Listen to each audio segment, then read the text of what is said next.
এটা তো গুনাহ, বাদ দে, এটা পরকালে পিডাপিডি পড়ে। কিন্তু নগদ কি ক্ষতি হয় জানো? এই মোবাইল তোর হায়াত কমায় দিয়া তোকে পঙ্গু বানায় দিতেছে। রুহু থাকবে, দেহ থাকবে না। এই মোবাইল তোর কিডনি নষ্ট করতেছে, খবর নাই। হার্ট দুর্বল করতেছে, খবর নাই। ব্রেন দুর্বল করতেছে, খবর নাই। চোখের পাওয়ার, কানের পাওয়ার সব নষ্ট করে ফেলতেছে। গুগলে সার্চ দাও, টাচ মোবাইল দেখলে শরীরের অঙ্গ প্রত্যঙ্গের কি কি ক্ষতি হয়। ওখানে কোনো হুজুর নাই, সব চিকিৎসা বিজ্ঞানীরা বসে থিওরি দিয়া রাখছে। দেখো, হুজুরদেরটা না মানলে তোমার মানুষত্ব যাবে না। চিকিৎসা বিজ্ঞানীর কথা না মানলে তুমি মানুষ না, তুমি পশু। হুজুরকে না মানলে কোনো আয় ব্যয় নাই। হুজুরেরাই সমাজের বোঝা। যখন গজবে ধরে তখন একটু হুজুর মাঝে মাঝে লাগে। দুই একটা গজব না পড়লে আর হুজুর লাগে না। এখন বিয়া করতেও হুজুর লাগে না, আগে লাগতো। আর যদি কঠিন গজবে পড়ে তখন হুজুর লাগে। আল্লাহ সব ভাইকে হেদায়াত দান করে। এই কথাগুলো কে বলবে এই জাতিকে? কোন মসজিদের ইমাম বলবে? খতিব বলবে? পরের দিন বলবে হুজুর আপনি আগামী জুমায় আইয়েন না। কারণ শিয়ালের হাতে মুরগি দিলে যা হয়, হারামখোর সুদখোরের হাতে ধর্মের চাবি দিলে তাই হয়। হারামখোর আর সুদখোরের হাতে ধর্মের চাবি দিছে কে? জিবরাইল। কারা দিছে? আমরা বলতে লজ্জা লাগে না? ভোটের আগের রাত্রে পায়খানার নামে টাকা খাইছেন, তাতে লজ্জা লাগে নাই?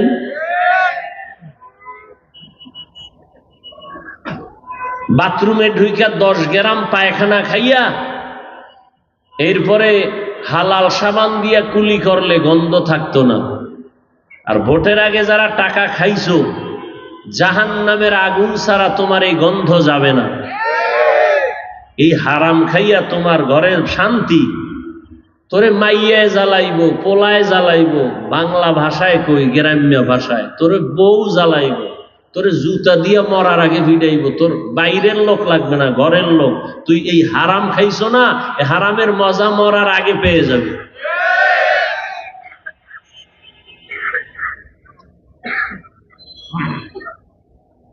জনগণ হারামখোর হলে ওদের নেতারাও হারামখোর হয়। লিখে রাখো স্বর্ণাক্ষরে। চেয়ারম্যান হারাম খায় না, জনগণ খাইয়া চেয়ারম্যানকে শিখায়। এই জন্য জনগণ সুদখোর হলে নেতারাও সুদখোর হয়, জনগণ নামাজি হলে নেতারাও নামাজি হয়। আমালুকুম উম্মালুকুম। সব ভেজাল সমাধানের একটাই পথ, আল্লাহর আদালতে হিসাব দেওয়ার ভয় যার অন্তরে আসবে সে গুনাহ করবে না।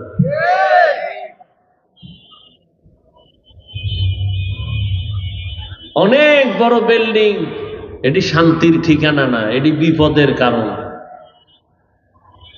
দুনিয়াওয়ালারা আখেরাত বাদ দিয়া দুনিয়ার পিছনে ঘুরে কেন? দুইটা জিনিস চায়, এক চায় সম্মান আর এক চায় শান্তি। কিন্তু দুনিয়াদার একটাও সম্মানেও নাই, শান্তিতেও নাই। আল্লাহ হেদায়াত দান করুন।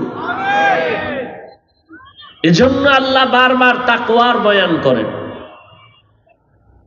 তো এখানে সবাই বলে আল্লাহকে ভয় করি, নামাজ না পড়েও বলে আল্লাহকে ভয় করি, রোজা না রেখেও বলে আল্লাহকে ভয় করি, আর আমরা নামাজ পড়িয়াও বলি আল্লাহকে ভয় করি। দুই ভয় সমান? আসলে আপনি ভয়ই করেন না। একটা সন্তান সাপ দেখলে ভয় করে, তার বাস্তবতা কি? বলে যেখানে সাপ আছে ওখানে যায় না। মাঝে মাঝে ঘুমের মধ্যে সাপ সাপ কয়া জোরে চিৎকার দেয়, ভয়। একটা সন্তান মা বাবাকে যখন ভয় করে, ওই সন্তান মা বাবার সামনে কখনো অন্যায় করে না, বিচারের বেতের বাড়ির ভয়। একটা ছাত্র যখন শিক্ষকের ভয় করে, ওই ছাত্র শিক্ষকের সামনে অন্যায় করে না, শাস্তির ভয়। ঠিক এই দুনিয়ায় যেই মানুষ আমার আল্লাহকে ভয় করবে, ওই বান্দা গলায় ছুরি লাগাবে, দাড়ির মধ্যে অস্ত্র লাগাবে না। हर के दारत खौफे हकदार दिल मदम जन्नतुल मअवा देहत ओ राम काम जुज़बा हक ची जे मखाज इंसुजा फजले उ आमस्ते दर जुमला जहां। আমলের জন্য আল্লাহ দুনিয়ায় পাঠাইলেন, আর এই দুনিয়ায় আমল মানি কাজ, আখিরাতের কাজও কাজ, দুনিয়ার কাজও কাজ।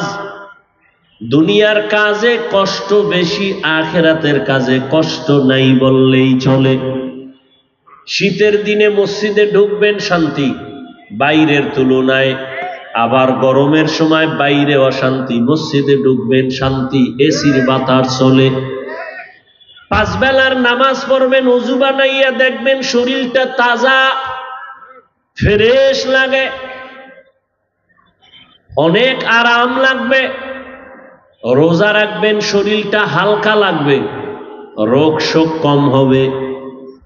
আর দুনিয়ার যত কাজ, সব কাজে কষ্ট বেশি।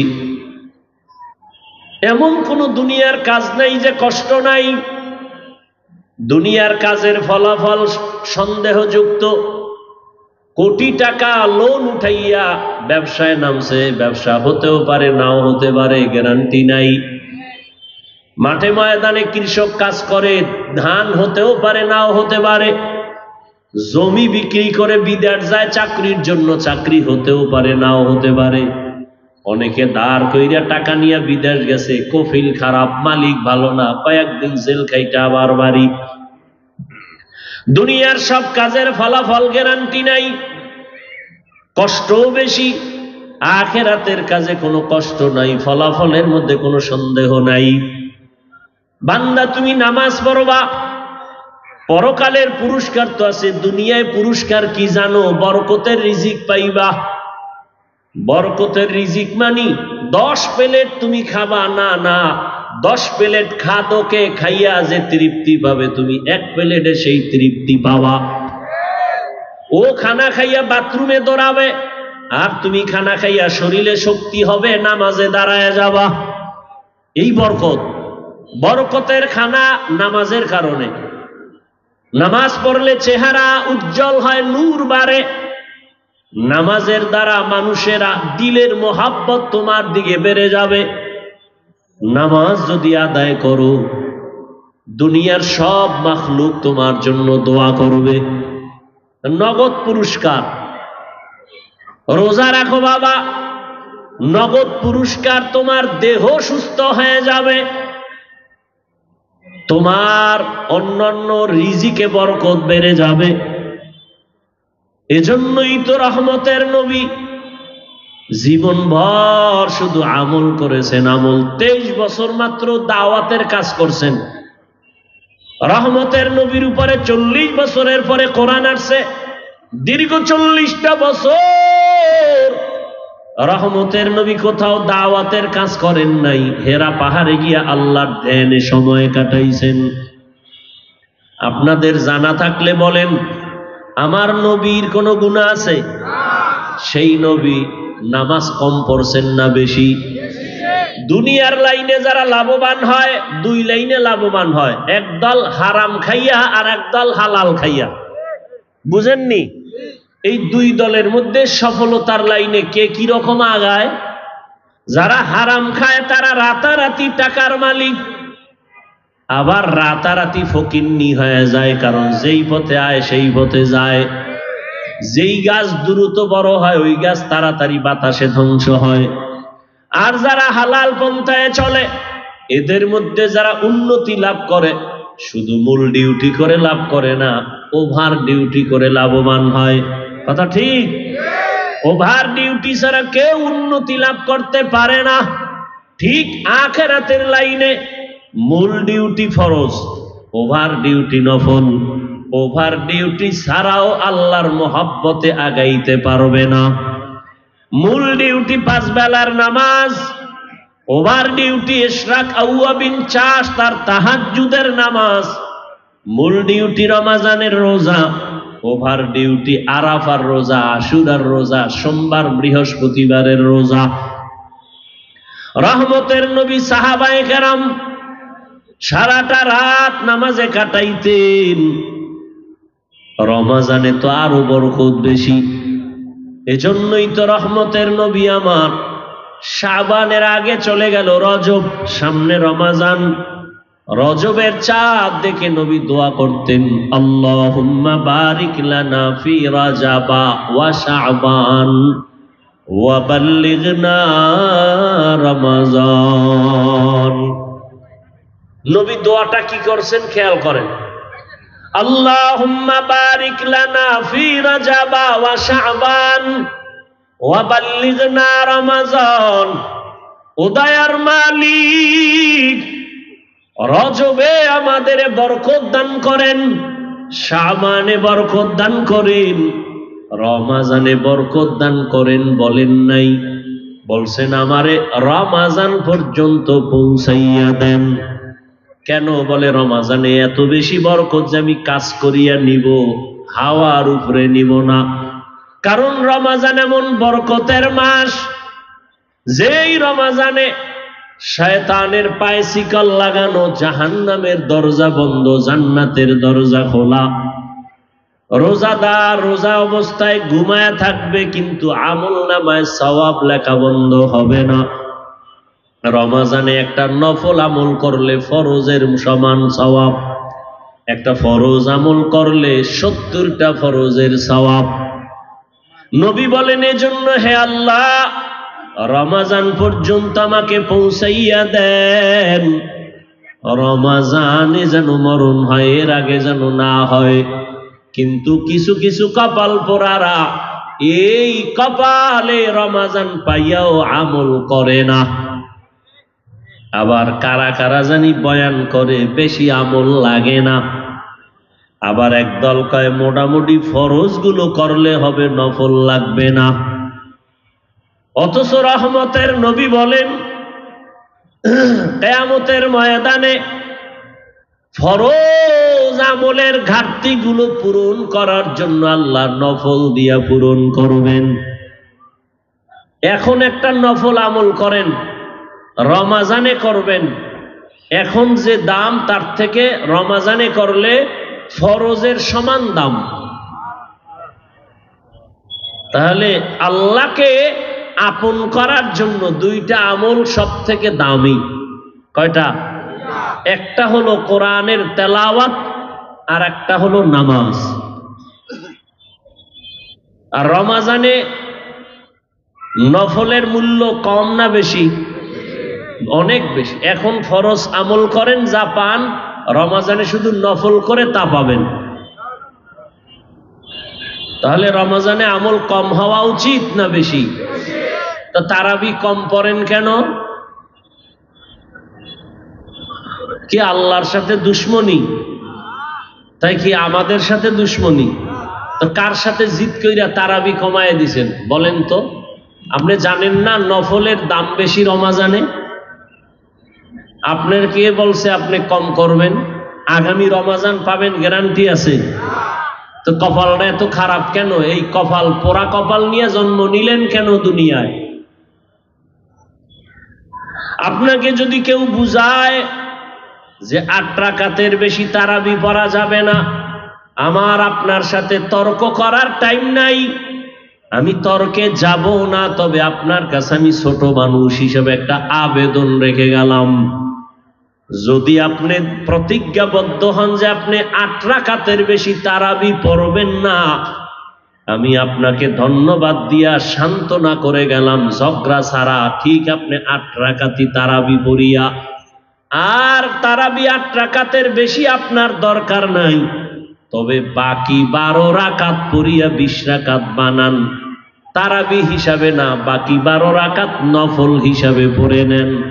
কারণ এই সুযোগ আর আগামী রমজানে পাবেন কিনা গ্যারান্টি নাই।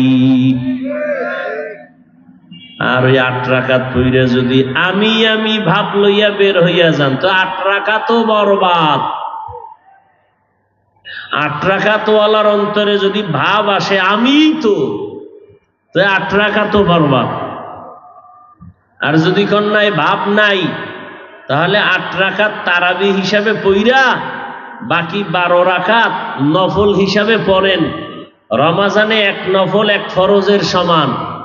শয়তানে আঘাত করবে, এই তোরে তো সবাই ধৈর্য করবে, এই পরাজয় বরণ করছো 20 রাকাত ওলাদের সামনে। শয়তান তো বইয়া নাই। শয়তানের সাথে যুদ্ধ করার মাস রমাজান। আল্লাহর জন্য ইবাদত করবেন, মানুষে কি বলল না বলল এই চিন্তা করলে তো ইবাদত হবে না, আর সে ইবাদত কাজেও লাগবে না। অতএব এই রমাজানে রহমতের নবী এত আমল করলেন। প্রস্তুতি নিয়ে নেন, সময় কম, একটা রোজাও যেন ছুটে না যায়, 1 ওয়াক্ত নামাজ যেন জামাত ছাড়া না হয়, কমপক্ষে 1 খতম কোরআনের তেলাওয়াত, কমপক্ষে 1 খতম তেলাওয়াত। রোজা যেন ভাঙ্গা না যায়। রডের ফ্যাক্টরিতে গিয়ে দেখো, সিমেন্টের ফ্যাক্টরিতে গিয়ে দেখো, কত যুবক কষ্ট করিয়া কাজ করিয়া একটা রোজাও ভাঙ্গে না। তুমি এই সুযোগ হারাইয়া রোজা ভাঙ্গিও না। ভাঙ্গার অনুমতি তোমারে কে দিল? দ্বিতীয়, তুমি কি জানো নাই নবী বলছেন একটা রোজা যদি ওজোরেও ছাইরা দাও আর এই একটা রোজার কাজা মরণ পর্যন্ত করো, ওই 1 রোজার বরকত আর পাইবা না। কেন রোজা ছাড়ো? তোমার পাও ধরিয়াও রোজা রাখাইতে পারি না। আর আমাদের আল্লাহর শুকর, 6-7 বছরের সন্তান রোজা ভাঙ্গাইতে পারি না। সাহারিতে না উঠাইলে রাগ কইরা খায় না, কয় রোজা। আর তোমার বয়স কত? কে তোমাকে ধোঁকা দিয়েছে যে রোজা রাখলে তুমি অসুস্থ? আল্লাহরে বলো, হে আল্লাহ আমি রোজা রাখবো, তুমি সুস্থ বানায় দাও। রোজার বরকতে আল্লাহ সুস্থ বানায় দিতে পারেননি? ধোকায় পড়িও না রে বাবা। এত এত বিপদে পড়িয়া গেল দুনিয়াওয়ালারা, তারপরেও কি সোজা হইবা না? এখনো সময় আছে, তওবা করো। আমি কিন্তু একবারও বলি না সবাই মাদ্রাসায় পড়ো, তাবলিগে চিল্লা লাগাও, পীরের কাছে যাও। না রে বাবা, যে যেই লাইনেই আছেন, চাকরি করেন, ব্যবসা করেন, লেখাপড়া করেন, ওই লাইনে থাকিয়া মা বাবার দোয়া নিয়া, শিক্ষকের দোয়া নিয়া, উলামায়ে কেরামের দোয়া নিয়া, নবীজির আদর্শ মেনে 5 বেলার নামাজ পড়েন আর মা বাবার দোয়া নিয়ে চলেন। ও আমার কলিজার যুবক বাবারা, তোমার মতো যুবক যুবতী স্কুল কলেজে পড়ে 5 ওয়াক্ত নামাজি আসেনি? নতুন বয়ানের দরকার নাই, নিজের বিবেকটাকে জিজ্ঞাসা করো, বাবা তুমি পারো না কেন? তোমার মতো বান্দা বান্দি জেনারেল লাইনে থাকিয়া র্যাব, আর্মি, পুলিশ, বিডিআরের চাকরি করে, ডাক্তার, প্রফেসর, ইঞ্জিনিয়ার, ব্যবসায়ী, চাকরিজীবী 5 বেলার নামাজ পড়ে আসেনি? রাস্তায় গাড়ি চালায় তোমার মতো গোলাম নামাজ ছাড়ে না। বলো তুমি কেন নামাজ আদায় করতে পারো না? ও পর্দার আড়ালের মা বোনেরা, আপনার মতো কত মা কত বোন এখনো আছে স্বামীর মাল হেফাজত করে, 5 ওয়াক্ত নামাজ পড়ে, পর্দা করে, স্বামীর মাল নষ্ট করে না, মোবাইলে সময় অপচয় করে না। আপনারা কেন পারবেন না? আল্লাহ সন্তান দান করেছেন, একটা সন্তানকে আদর্শওয়ালা ডাক্তার বানায় যান, আদর্শবান ইঞ্জিনিয়ার বানায় যান।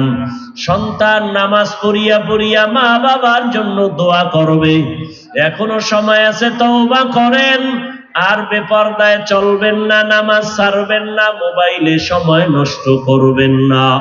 ও আমার যুবক বাবারা, তওবা করে নাও, মনেরে বুঝাও। তোমার মতো যুবক স্কুল কলেজে পড়ে, জেনারেল লাইনে থাকিয়াও যদি নামাজ পড়ে, তুমি কেন পারবা না?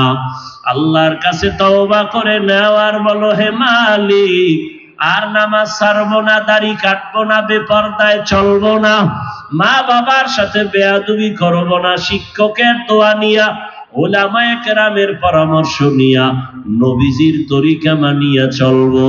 তওবা করার মতো যদি নিয়ত হয়, মুনাফিকি যদি অন্তরে না থাকে, খাঁটি তওবার নিয়তে দুটো হাত আল্লাহকে দেখাইয়া দাও।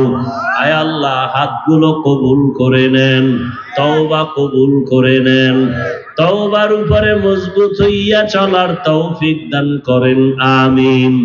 আলহামদুলিল্লাহি রাব্বিল আলামিন, ওয়াসসালাতু ওয়াসসালামু আলা সাইয়্যিদিল আম্বিয়াই ওয়াল